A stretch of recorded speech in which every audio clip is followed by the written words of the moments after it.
Hi, I'm Bob Power, and we're pleased to be joined today by Peg Smith, Executive Vice President of Investor Relations at Experian PLC, which trades on our OTCQX Best Market under the symbols EXPGY and EXPGF.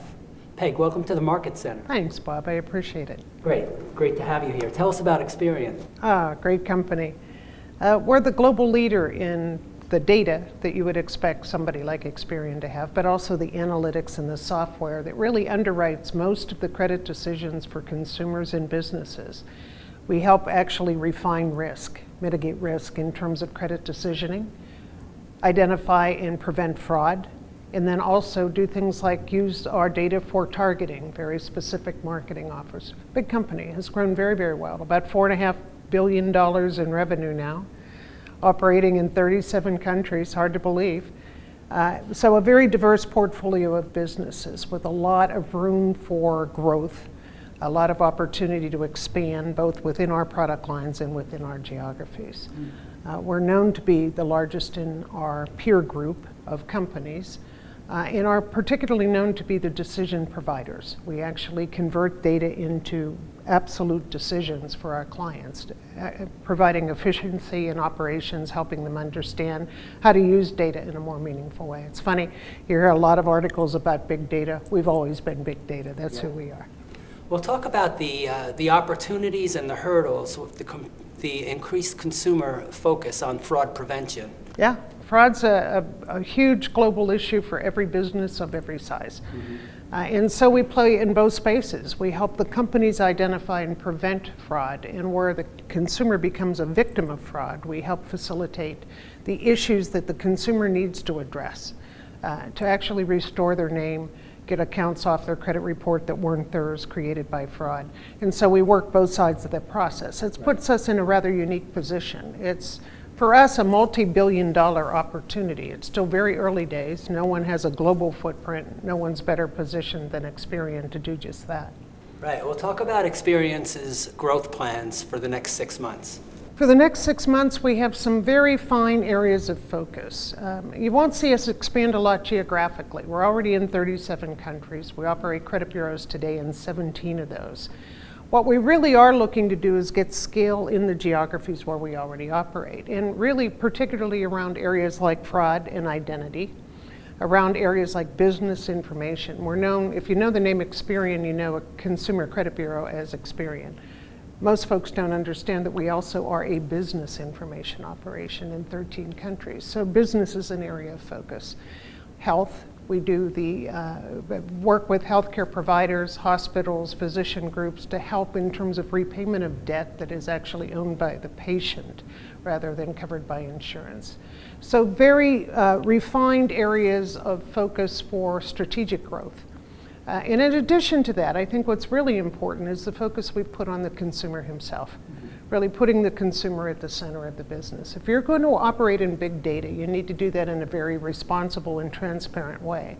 And our approach to doing that is to say the consumer himself, the same person that we maintain all the data about, needs to be taken into account on every product and every business opportunity that we introduce into the market. So the consumer himself is a big part of our growth as we go forward. Thanks. So Experian has been on our OTCQX International Premier Market since 2010. Hard to believe, time flew. So how has that experience been being on OTCQX? Two things that I think are really important. We chose to do that, to move to OTCQX to provide greater visibility about Experian, greater transparency, greater liquidity. And the support has been just outstanding. What you have done, you and your team, in terms of helping us facilitate things like compliance with the Blue Sky regulations.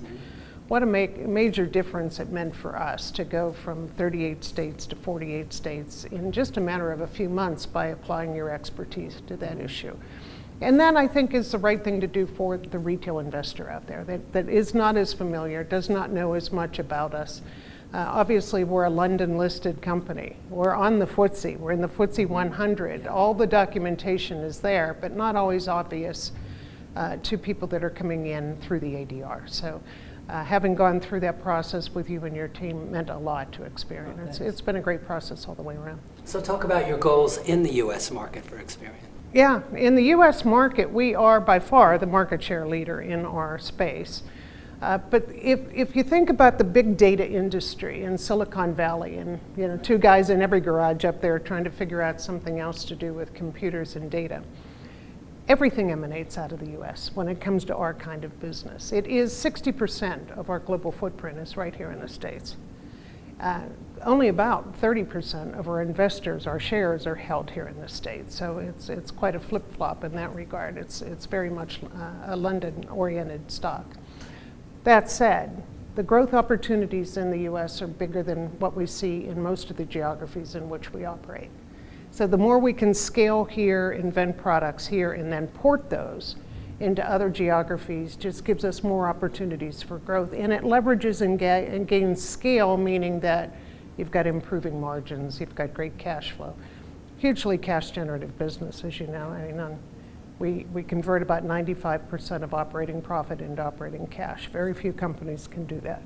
In our size and scale, that means you're throwing off $1.2, $1.3 billion of free cash every year. It's a big story. Thanks. So what else would you like investors to know about Experian? I think that it's important to recognize that this business is the diversification of the portfolio, very deliberate in our design. Means that we're not overly dependent on any geography, any line of business, any end user customer group for growth, but rather that we have enough balance that it holds us in growth even through the cycles. Mm-hmm. I think the best evidence of that is the world crisis. Seems like a long time ago now. But between 2008 and 2011, when the economies began to recover, we remained in growth every single quarter. I don't know of other companies that can make that claim. But we had big businesses in Brazil that were relatively immune from what was going on in the rest of the world, that held us in growth while we repositioned US and UK in response to that crisis. And so that's what gives investors the confidence that we are able to sustain performance. Good organic growth, good bottom line performance, stronger growth even than that on earnings per share. That's the story that we tell. Well, Peg, thanks for the story and thanks for visiting with us here at the Market Center. Oh. Wish you continued success. Absolutely delighted to be here. And again, thank you very much to you and your team for your support.